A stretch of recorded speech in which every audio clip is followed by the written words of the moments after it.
মন্তর আপন ঘরে আছে খোদা, আছে মোহাম্মদ রাসূল।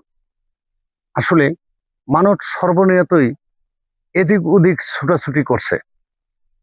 কেউ মসজিদে, কেউ মন্দিরে, আবার কেউ পীরের বাড়িতে।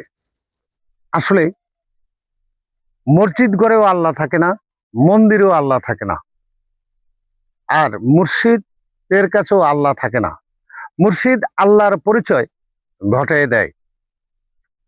তাহলে আল্লাহ রাসূলের মূল বৃত্তান্ত আর আসল রূপ দেখার জন্য মানুষ ব্যাকুল হয়ে পড়ছে।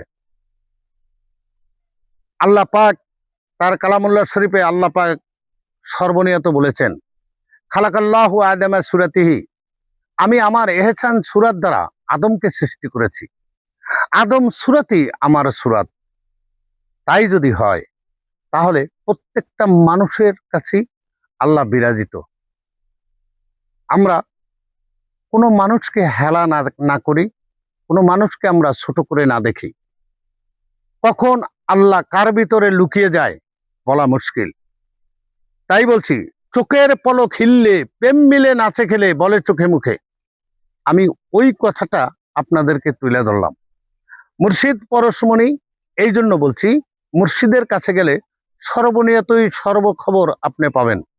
পায়ের চান্দিনা থেকে মাথার চান্দিনা পর্যন্ত তিল পরিমাণ জায়গা বাকি রাখে না কামেল গুরু আপনাকে বুঝিয়ে দেওয়ার জন্য।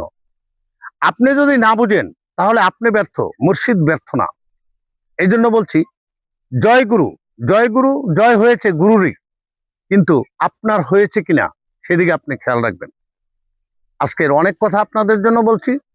সর্বনিয়তই আমার চ্যানেলের সাথে আপনারা থাকবেন, লাইক দিবেন, শেয়ার দিবেন, আর নতুন নতুন কথা নেবেন, এই আশাবাদ ব্যক্ত রেখে আজকের এখানেই দেখাবো অন্য কোনো এক জায়গায়, কথা অন্য কোনো বিষয় নিয়ে। আল্লাহ হাফেজ।